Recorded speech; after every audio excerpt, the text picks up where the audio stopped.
Welcome everyone. Today's video, I'm going to talk about hardening your plants off ready for the summer months. So without further ado, let's get into today's video. So this time of year, you're going to see a lot of summer bedding plants that aren't quite ready to go out. So the biggest question is, what do we do with them now in order to A, keep them alive, but B, give them the best possible start before you actually plant them into your garden. So that's what we're going to talk about today. I'm even going to go ahead and I'm going to show you a couple of bits that I do to make it really simple. A couple of minutes every day will make a huge difference to your garden. So let's get into it. Not only that, I want to show you that this can be done on a real budget. Now, I use a mini greenhouse that you can pick up from around £15 up to about £30–35, cheap as chips, right? So B&M store, B&Q, even online Amazons, you can do an online order, right? So that's what I use. The one thing with it is you do have to make sure that it's nailed down quite well, so you can put something in the base just to give it some weight to it. I'm lucky mine's got in the greenhouse, and I know it sounds like overkill, but after the last storm that we had here in the UK, it knocked more than one panel out, shall we say. So at this moment in time, it feels more like a very big cold frame. So I've gone ahead and put mine inside of there. So what I've done, I've gone ahead and I've moved everything I've had on my windowsill. So I don't do anything fancy, even though I've done this for years. I'll sow seeds on my windowsill, and it is still not too late to do that. Even though we are hurtling towards May, we can still sow seeds now. Things like ricinus, canna lilies, for your tropical style stuff, and you can still do your summer bedding thing. So it's not too late to even do things like sunflowers or pumpkins, because everything will catch up, right? So I've took everything off my windowsills and I brought them outside. Now, they've actually been out for a couple of days. The first night that they come out, we had a -2.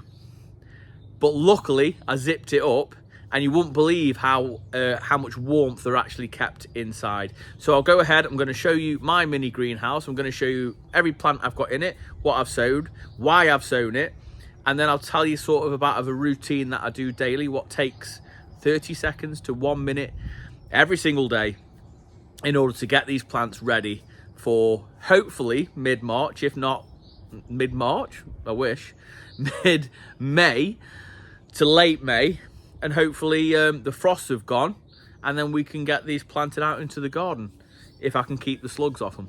So let me show you what I've got going on in the greenhouse.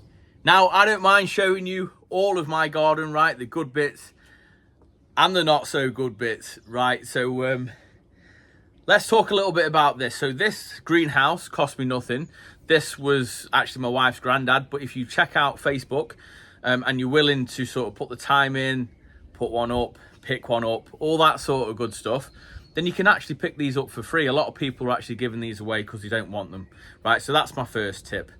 The mini greenhouse range from £15 up to, I think it's about £35–40. This one cost me nothing. So one thing I did last year, now I'm getting a little bit older, and please don't shoot me for that, and I'm not judging anyone who is a little bit older, but I joined a gardening group, so my local gardening group, and it's been fantastic. So last year, a chap said, does anybody want any ricinus plants? So then I replied saying, yeah, I'll have some, because I didn't actually sow any last year. So I give him some brugmansias, so we swap plants. Then another guy come on and said, does anyone want this mini greenhouse? I'm getting rid of it. I'm like, yeah, I'll have that. And he sort of fixed it all together. So he's put like rivets in and made it really secure. Far better job than I ever did. So it was free. All of this is sort of free. It's just cost me my time to invest in it. I need to get some glass panels for it. As you can see, it's well ventilated. And that's what I'm going with. So maybe this year I'll sort of just finish it off. I think that was the issue. I had a couple of panes out that I didn't actually finish, and as the wind come through, it's the last storm we had, it's lifted a few panels out, right? So I've lost those, but I'm not going to be downbeat about it. Quite positive lad, so we'll just have to deal with it as and when, and I'm sure me being me, I'll probably stumble on something at the right time. So let me show you the plants and let me show you what I do every morning and every night to ensure the best possible start and what we call hardening off of these lovely plants I've got growing. And don't judge me, I'm showing you everything. These are just very average plants, but I've done from myself, which I'm very proud of, even though I've done it for years. So when I worked at places like Cork Abbey, the National Trust, we'd got orangeries and heated propagators with like bottom heat in order to sort of really do a good job. But just remember, there's nothing wrong with you propagating things on your windowsill and bringing them out and put them in your mini greenhouse. There's nothing wrong with that, right? So let me show you this. So this is absolutely nothing special, but this is mine, if that makes sense to you. So I will talk a little bit about the plants that I've got growing in here, and all of this is going into my rear garden. So if you don't know, I've got a tropical style garden, and every single plant will be coming out here as a summer bedder for me. And then most of these plants here will die off on the first frost. That's why it's so important to what we call harden them off now. So I brought them outside off the windowsills where some things were getting a touch leggy because they weren't quite seeing enough sunlight, and they've come out here. Yes, I've got this inside my actual greenhouse, but that won't matter if you guys just get a mini greenhouse, or maybe you're lucky enough to have a greenhouse. If it gives a really cold night, I'd recommend putting some fleece over it, and I've got some on standby just next to the mini greenhouse, which I will show you, just in case it gives anything more than sort of a minus one. I think -2, -3 we shouldn't really have this time of year. However, it may happen, so I have that on standby.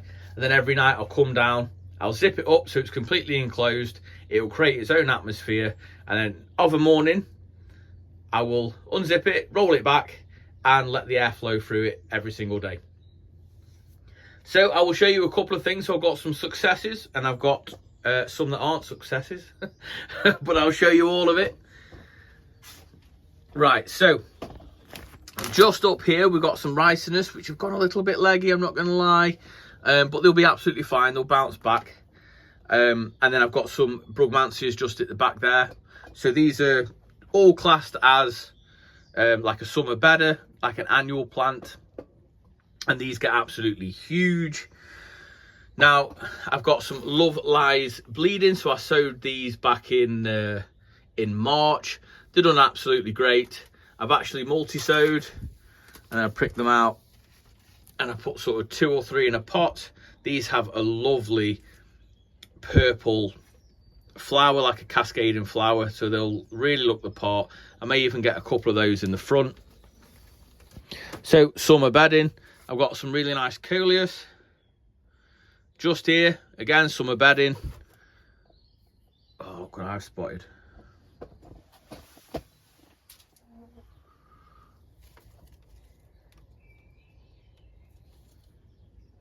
Oh, you're joking. That's the only issue. Let's get rid of him.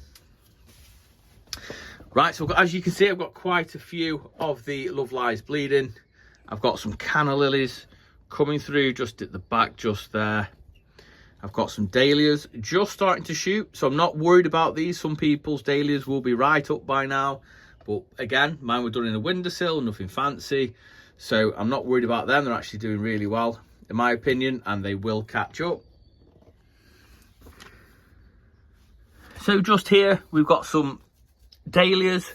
So as you can see, I put them all in, and they're just starting to shoot just there. So lots of life.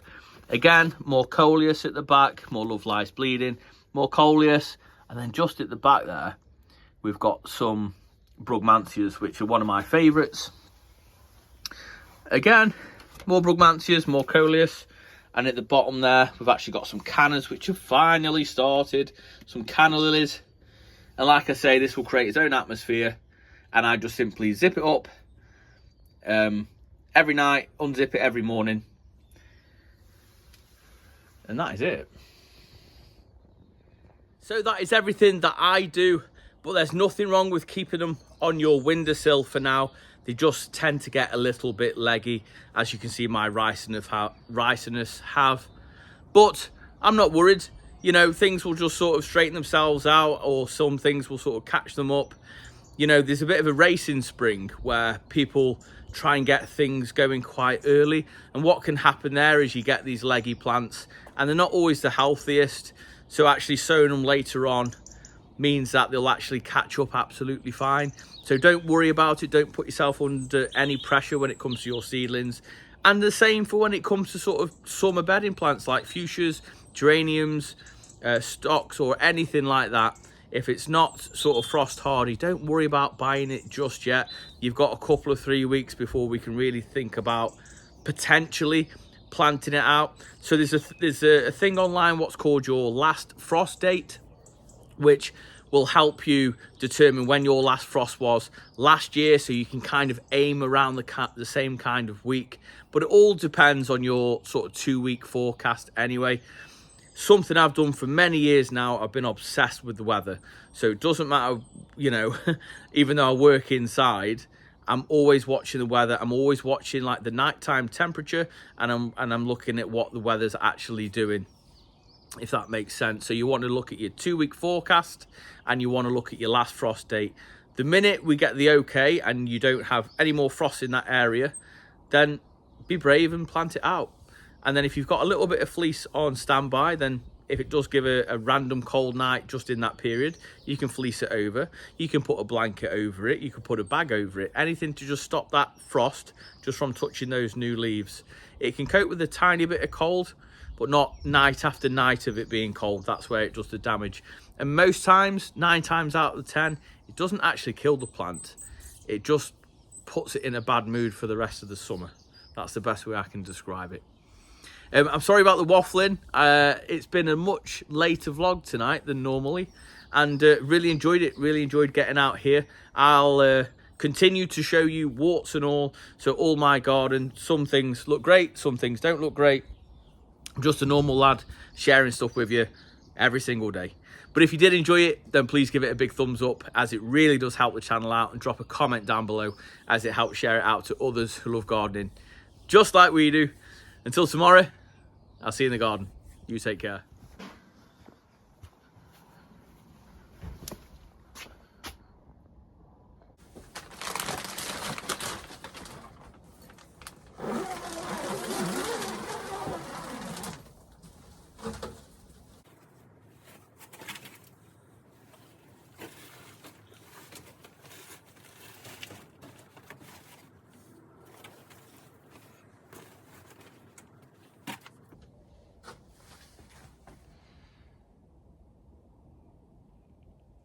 Night.